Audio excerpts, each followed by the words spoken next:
अपार जलवृष्टि कल से लगातार चालू है। अभी भी लगातार पानी गिर रहा है। कल से जो जलवृष्टि चालू हुई वो अभी तक बंद नहीं है। इतना पानी जो बारिश में बरसता है वो इस बैसाख के महीने में गिर रहा है। पर आपकी श्रद्धा और आपके विश्वास को नमन करते हैं जो इतने बरसते हुए पानी में भी आप लाखों की संख्या में यहाँ पर पहुँचे हैं।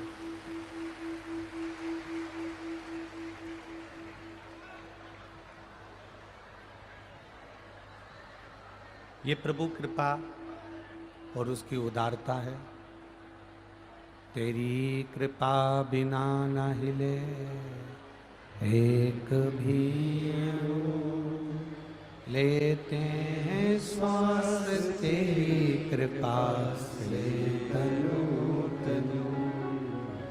बखान क्या करूं मैं राखों के ढेर का, चपटी भभूत में खजाना कुबेर का।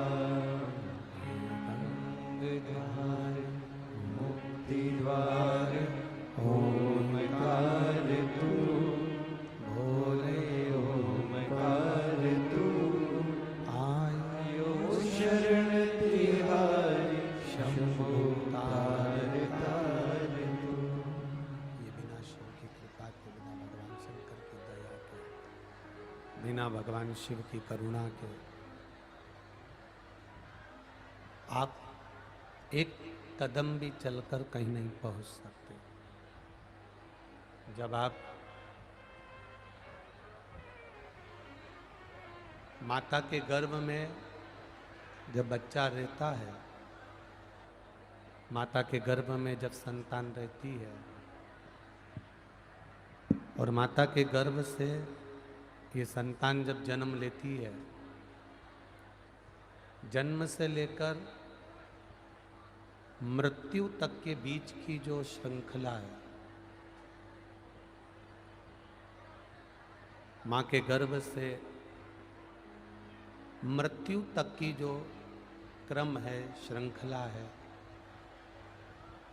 जब माता के गर्भ में आप आए, हमें ये भी ज्ञात नहीं कि हम किस जगह पर जन्म लेंगे, कहाँ हमारा जन्म होगा, कहाँ हम बैठेंगे, कहाँ हम भोजन करेंगे, कौन माता होंगे, कौन पिता होंगे, कौन भाई होगा, कौन बंधु होगा, कौन सखा होगा, ये हमको ज्ञात नहीं है। हमको इसका अंदाजा नहीं है कि कौन हमारा रिश्तेदार होगा, कौन हमारा नातेदार होगा। पर हमने जो पूर्व में करा, आवाज नहीं आ रही है कहीं पर भी, पंडालों में आवाज नहीं है, बाहर के पंडालों में।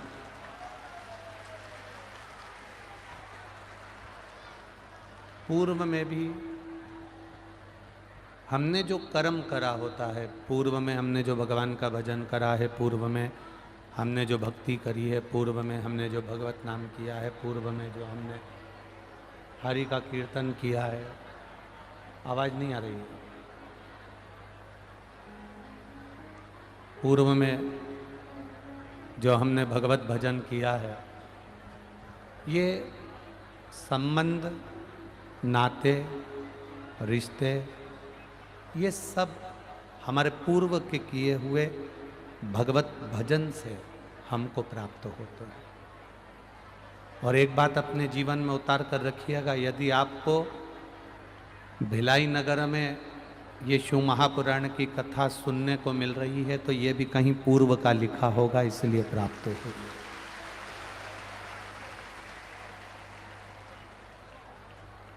एक कदम भी हम उस प्रभु की इच्छा के बिना नहीं चलते। अगर उसने करुणा करी तो हम भगवत भजन की ओर अग्रणी हुए हमारे। बस इतना स्मरण जरूर है, इतना स्मरण अपनी जिंदगी में जरूर रहना चाहिए, इतना स्मरण अपनी जिंदगी में जरूर रहना चाहिए, इतना स्मरण अपनी जिंदगी में जरूर रखें कि जब हम कोई सोना चांदी खरीदने के लिए जाते हैं, हम जब सोना चांदी खरीदने के लिए पहुंचते हैं, हम जब कुछ अच्छा सामान खरीदने के लिए पहुंचते हैं, तो पंडाल की व्यवस्था, पंडालों के जो माइक हैं वो बढ़ाओ, पंडालों के माइक बढ़ाओ, पंडालों के। हम जो सोना चांदी खरीदने के लिए पहुंचते हैं या कोई विशेष चीजें खरीदने के लिए हम पहुंचते हैं, तो उसका जो परखैया होता है, उसका जो परखदार होता है, हम उसको साथ लेकर जाते हैं। और यदि हम उसको साथ लेकर नहीं भी गए तो उसका नाम हमने दुकान पर जाकर कह दिया कि साहब वो बनवारी लाल जी हमारे जो हैं पहचान वाले हैं, या वो हमारे परिचित में हैं, या वो हमारे ऐसे हैं, या हमारा उनसे संबंध है, हमारे उनसे ये रिश्तेदारी है, हमारा उनसे ये संबंध है। उनका केवल नाम ही बोल देते हैं तो भी हमको कोई गलत सामान प्राप्त नहीं होता है, हमको अच्छा सामान ही मिलता है, गलत सामान प्राप्त नहीं होता। हमको कोई गलत सामान प्राप्त नहीं होगा, केवल अगर नाम ही बोल दिया तो उतने में ही हमको अच्छा प्राप्त हो जाए, कुछ अच्छा मिल जाए। शिव कथा कहती है गुरु का काम भी बस यही है, एक सतगुरु, संत, साधु, सन्यासी, तपस्वी, साधक, उपासक या भगवान का भजन करने वाला, भगवान की भक्ति में डूबने वाला, भगवत नाम का कीर्तन करने वाला, भगवत नाम का स्मरण करने वाला, उसका कार्य केवल यही है कि वो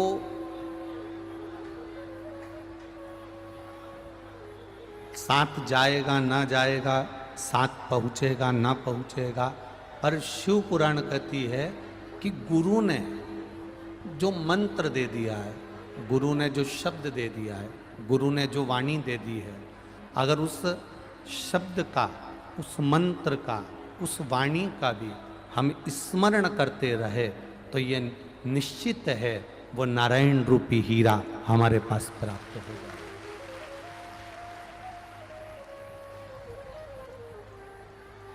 एक अविरल भक्ति के साथ में, एक भजन के साथ में, कीर्तन के साथ में, एक मंत्र जाप के साथ में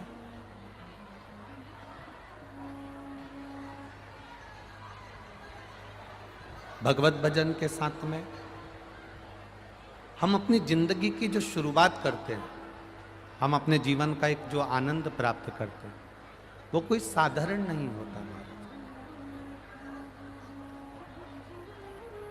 सोना लेने गए, चांदी लेने गए, कोई परखैये को साथ लेकर गए कि ये सोना, ये चांदी हम ले रहे हैं बहू के लिए, बच्चों के लिए, ये सोना कि ये दुकान, यहाँ से हम सामान लेंगे, ये ठीक है कि नहीं। एक परखदार को साथ लेकर जा रहे हैं, एक परखैये को साथ लेकर जा रहे हैं। और जब हम एक परखैये को साथ लेकर जाते हैं तो वो देखकर कह देता है कि ये सोना ठीक है, ये चांदी ठीक है। जब मन ना लगे भगवान की भक्ति में, जब मन ना लगे भगवान के भजन में, जब मन ना लगे भगवत स्मरण में, तो शिव महापुराण की कथा कहती है किसी गुरु की वाणी को, किसी गुरु के शब्द को, किसी संत साधु सन्यासी तपस्वी साधक उपासक की जो वाणी हो, उनका जो मंत्र हो, उनकी जो दीक्षा हो, या उनके द्वारा कोई मंत्र हमको मिला हो या वाणी मिली हो, उस वाणी के बल पर हम भगवान का भजन करना प्रारंभ करें, हम उस मंत्र का उच्चारण करना प्रारंभ करें, तो ये निश्चित है कि शिव तत्व की प्राप्ति हमको हो जाती है।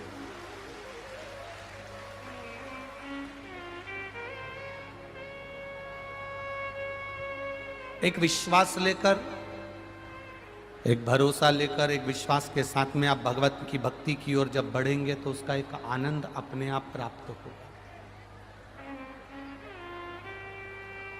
मेना, धन्या और कला, ये पितरों की 3 बेटियां, इन तीनों ने मृत्यु लोक में आने के बाद में, पृथ्वी पर आने के बाद में भगवान की देवादिदेव महादेव के शिवलिंग का निर्माण करना और उसकी पूजन करना।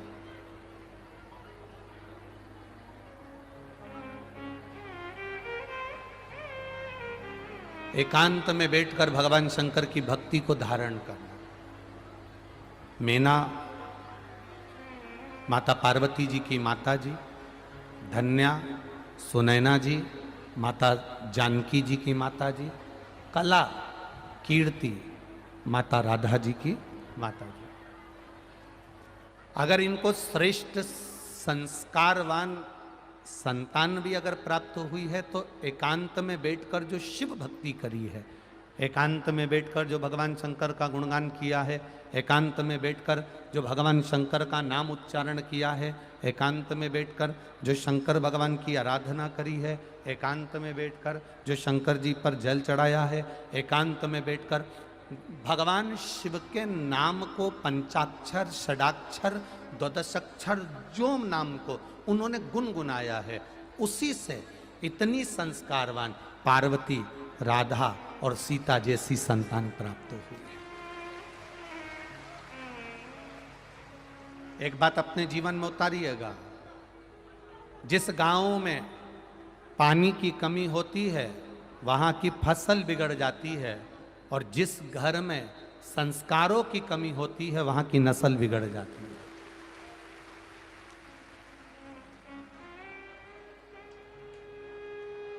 बहुत हमारे घर में हम बच्चों को क्या ज्ञान दे रहे हैं, हमारे घर में हम बच्चों को क्या संस्कार दे रहे हैं। बहुत विचित्र समय चल रहा है।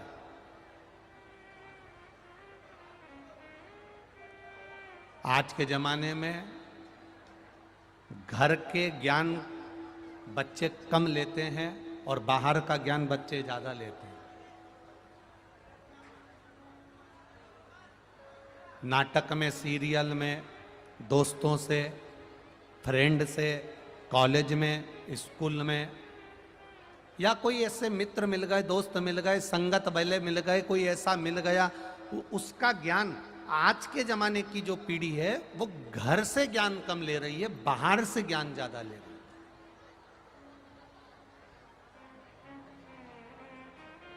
घर में जो ज्ञान होता था वो आज के जमाने की पीढ़ी लेना नहीं चाहती। घर का जो ज्ञान होता है वो आज के जमाने की पीढ़ी नहीं लेना चाहती। एक माता पिता अपने बच्चे से कहें कि तुम थोड़ा भगवान शिव को नमन कर लिया करो, कभी एक लोटा जल लेकर शिव मंदिर चले जाया करो, तो बच्चा हंसता है। अगर माता पिता या घर का बुजुर्ग या घर का बड़ा कह दे कि तुम मंदिर जाओ, देवालय जाओ, भगवान को एक लोटा जल चढ़ाओ, तो घर के बेटा बहू हों, चाहे बेटियां हों, चाहे बच्चे हों, वो हंसते हैं। क्या होता है जल चढ़ाने से? क्या होगा भगवान शंकर की भक्ति करने से? अगर दूसरा कोई व्यक्ति दूसरे धर्म की ओर ले जाने की बात करेगा, अरे वहां चल हमारे साथ में, वहां पर बैठना थोड़ी देर, कुर्सी लगी हुई है, बढ़िया आराम से, ना फूल चढ़ाना पड़ता है, ना पत्ती चढ़ाना पड़ती है, ना बेलपत्र चढ़ाना पड़ता है, ना जल चढ़ाना पड़ता है, बस वहां तो जाके बैठ जाओ और भगवान मिल जाता है। ये हमारे घर के बच्चों को जो घर के लोग ज्ञान देते हैं वो उस ज्ञान को नहीं लेना चाहते, पर कोई दूसरा व्यक्ति जो तुम्हारे बच्चों को गलत दिशा की ओर ले जाना चाहता है, वो थोड़ा सा ज्ञान देता है और अपने घर के बच्चों को उस ओर मोड़ लेता है। उनको बचाना है हमें।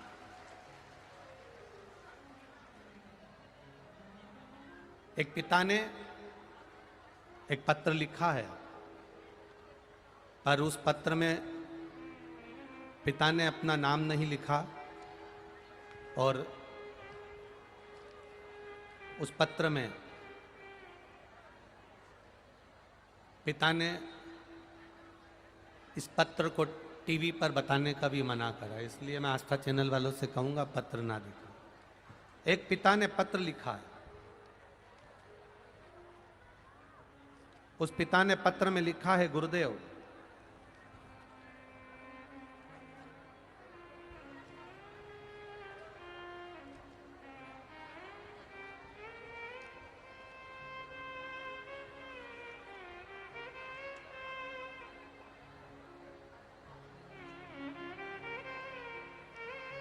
पिता ने अपने पत्र में लिखा,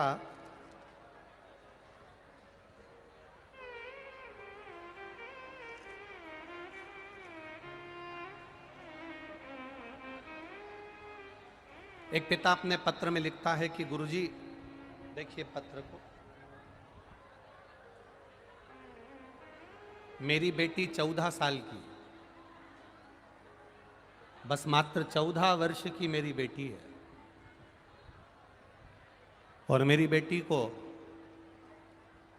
उसकी किसी सहेली ने किसी अन्य जगह पर ले जाकर किसी दूसरे से मिलवाया, दूसरे ने तीसरे से मिलवाया, तीसरे ने चौथे से मिलवाया, और मेरी 14 वर्ष की बेटी अपना मार्ग भटक गई। और हमारा सनातन धर्म छोड़कर मेरी 14 वर्ष की बेटी प्रेम के जाल में फंसकर वो 14 वर्ष की बेटी दूसरे धर्म में प्रवेश कर गई। आप जरा विचार करिएगा, आप जरा अपनी चित्तवृत्ति में ये बात उतारिएगा। 14 वर्ष की बेटी को, इतनी छोटी सी कन्या को, इतनी छोटी सी बेटी को, उसको क्या ज्ञान दिया जा रहा है, उसको क्या समझाया जा रहा है?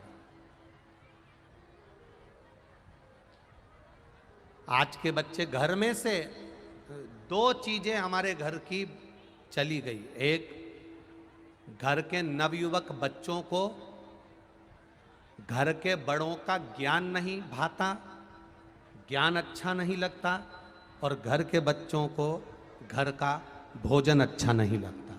ये 2 चीजें हमारे घर से चली ये गई।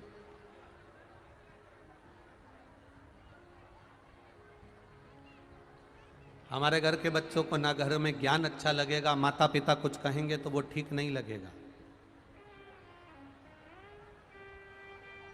घर के बुजुर्ग कुछ कहेंगे तो वो अच्छा नहीं लगेगा।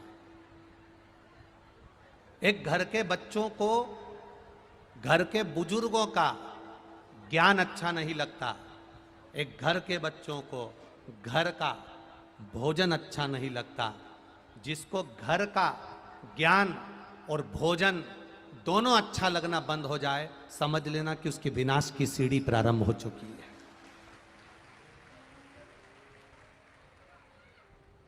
जिसका घर अनुशासन में रहता है, जिसका परिवार अनुशासन में रहता है, जिसका घर, जिसका परिवार अनुशासन में रहता है, उसके घर में कभी दुशासन पैदा नहीं होता है। अगर आपका घर अनुशासन में चल रहा है, आपका घर अनुशासित होकर चल रहा है, आपके घर में बड़ों का आदर हो रहा है, आपके घर में छोटों का सम्मान हो रहा है, आपके घर में स्त्रियों को मान सम्मान दिया जा रहा है, आपके घर में सबको, बुजुर्ग हों, बड़े हों, छोटे हों, आदरणीय हो, सबको अगर अनुशासन में लेकर चल रहे हो, जिसके घर में, जिसके परिवार में अनुशासन में जिसका घर परिवार चलता है, उसके घर में कभी दुशासन जन्म नहीं लेता। जिसका घर अनुशासन में चलना बंद हो जाता है, जिसका परिवार अनुशासित नहीं हो पाता है, उसके घर में दुशासन जन्म ले लेता है। और वो दुशासन जो अपने स्वयं की भाभी माता द्रौपदी के चीर को पकड़कर खींच रहा होता है। बड़ी विडंबना है, बड़ी विडंबना।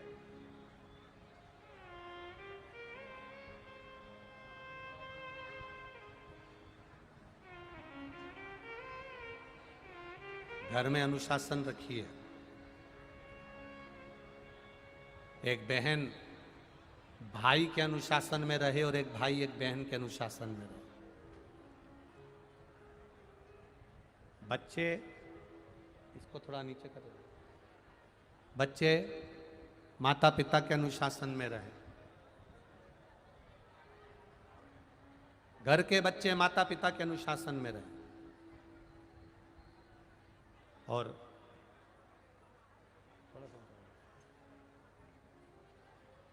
घर के बच्चे माता पिता के अनुशासन में रहें और घर के जो बुजुर्ग हैं, घर के जो बड़े हैं, वो अपने पूर्वजों के अनुशासन में रहें, तो फिर ये पीढ़ी श्रेष्ठ बनती चली जाए।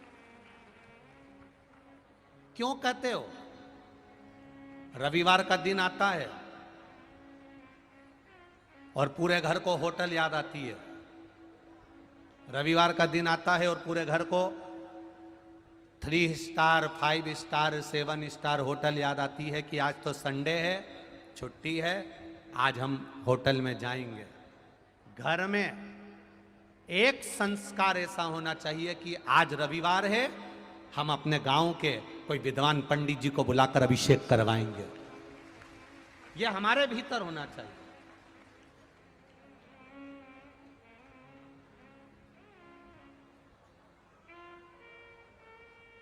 आज रविवार है, हम कुछ भगवान की अविरल भक्ति, पूरा परिवार मिलकर हम भोजन करने के लिए होटल में जा रहे हैं।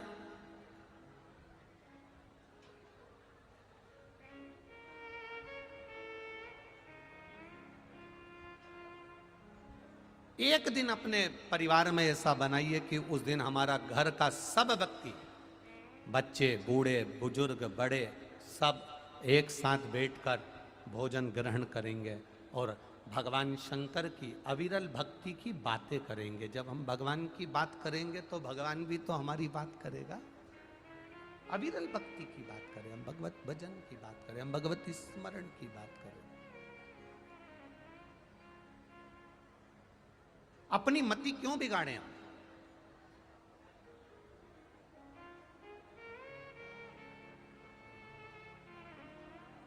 हम अपनी बुद्धि को, अपने चित्त को क्यों बिगाड़ रहे हैं?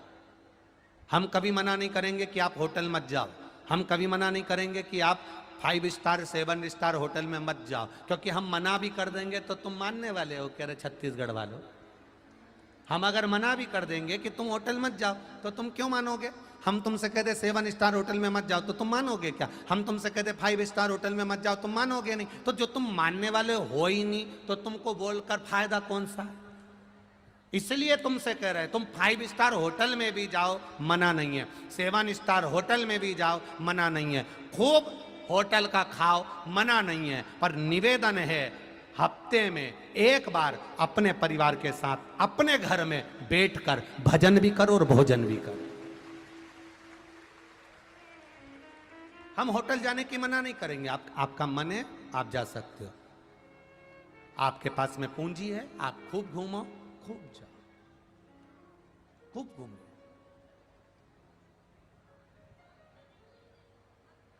एक बहन ने पत्र में लिखा है, गुरुजी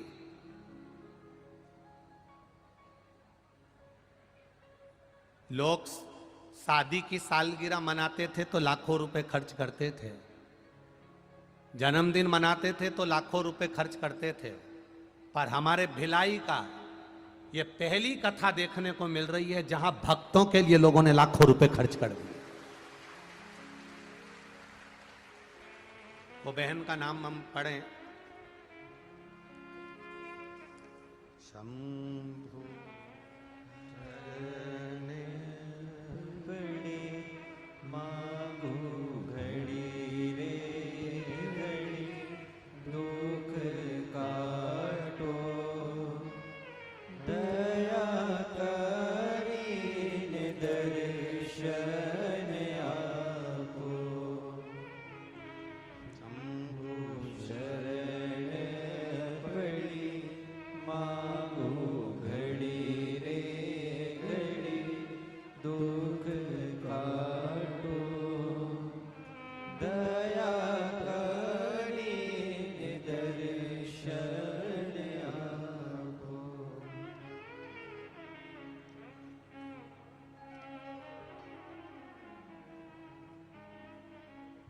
ममता निषाद, पति शिव निषाद, ग्राम जेवरा, सिरसा, जिला दुर्ग, छत्तीसगढ़ से हैं। कहीं बैठी हो तो हाथ हिलाइएगा।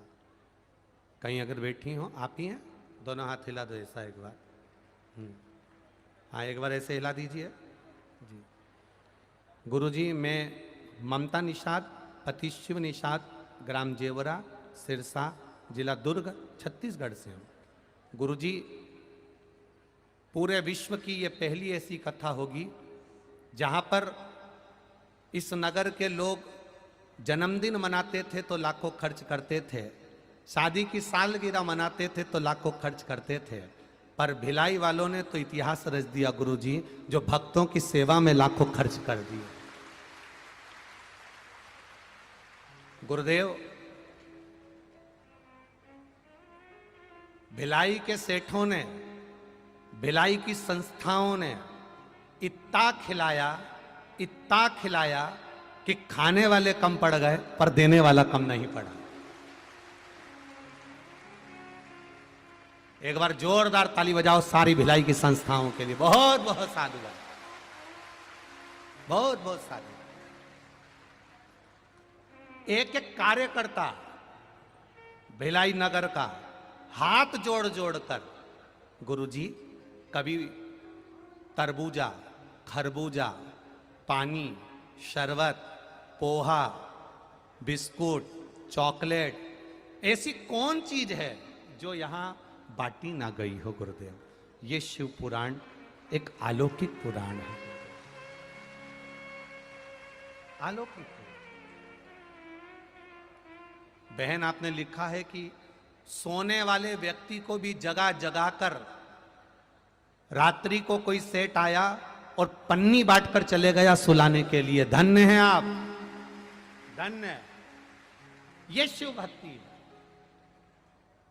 इसी को शंकर की अविरल भक्ति कहते हैं। बैठिए। हर हर महादेव। शिव तत्व किसको कहेंगे, शंकर का गुणगान किसको कहेंगे। दिया मेरे मालिक ने, दिया मेरे सेठ ने, दिया मेरे सरकार ने, आपने अपने हाथों से खर्च किया, अपने हाथों से। बैसाख के महीने में आपने किसी को पानी पिलाया अपने हाथों से, आपने बिस्कुट खिलाया अपने हाथों से, आपने एक गिलास ठंडा पानी भी अगर अपने हाथों से दिया है, एक गिलास ठंडा पानी भी अगर अपने हाथों से दिया है, तो वो खाली नहीं जाएगा। बाबा ये झोली भरकर ही रखेगा, खाली नहीं है, वो मिला आपको। खाली न जाता कोई दर से तुम्हारे, खाली न जाता कोई दर से तुम्हारे, मैं भी खड़ी हूँ बाहें फसारे, अपने हृदय से लगा लो गिरा जा रहा हो, उठा लो। इस चित्त को, इस वृत्ति को, इस मन को परमात्मा में लगाने का प्रयास है। एक एक व्यक्ति के चित्त में शिव पुराण प्रवेश कर जाए। महाराज, एक सन्यासी और एक गृहस्थी, जम के बोलो कौन कौन? सन्यासी और गृहस्थी। अपन जितने यहां पर बैठे सब गृहस्थी वाले हैं, सब घर में रहने वाले, कहीं कहीं का सन्यासी भी बैठा होगा, ऐसा नहीं। इन दोनों को बड़ा सावधान रहना पड़ता है। सन्यासी की मति और गृहस्थी की श्रीमती दोनों ठीक होना चाहिए। सन्यासी की मति और एक घर में रहने वाले गृहस्थी की श्रीमती अगर ये ठीक है, सन्यासी की मति ठीक है, तो वो भगवान को स्वर्ग तक जा सकता है, भगवान के पास तक जा सकता है। और गृहस्थी की श्रीमती अगर ठीक है तो घर को बैकुंठ बना सकता है, घर को बैकुंठ। सन्यासी की मति ठीक हो और गृहस्थी की, बोल दो जम के, अच्छे से बोलो जरा, श्रीमती ठीक। और जितनी ये ठीक रहेगी, सन्यासी, संत, साधु, तपस्वी, साधक, उपासक, भगवान का भजन करने वाला, भगवत स्मरण करने वाला, भगवत नाम में डूबने वाला, भगवत कीर्तन करने वाला, भगवत नाम में चारों तरफ चित्त वृत्ति को रमाने वाला, परमात्मा के श्री चरणों में रमने वाला, एक सन्यासी, एक संत, एक साधु, एक तपस्वी, एक साधक, एक उपासक, इसकी मति अगर ठीक है तो ये बैकुंठ की सीढ़ी चढ़ सकता है। और अगर एक गृहस्थी की श्रीमती पत्नी अगर भगवत भजन वाली है, परिवार को लेकर चलने वाली है, सबसे स्नेह रखने वाली है, और घर में मीठी वाणी रखने वाली है, संतोष रखने वाली है, धैर्य रखने वाली है, अपनी वाणी को श्रेष्ठता से प्रवेश कराने वाली है, तो वो घर को स्वर्ग बना देती है, वो घर को नरक नहीं बनाने।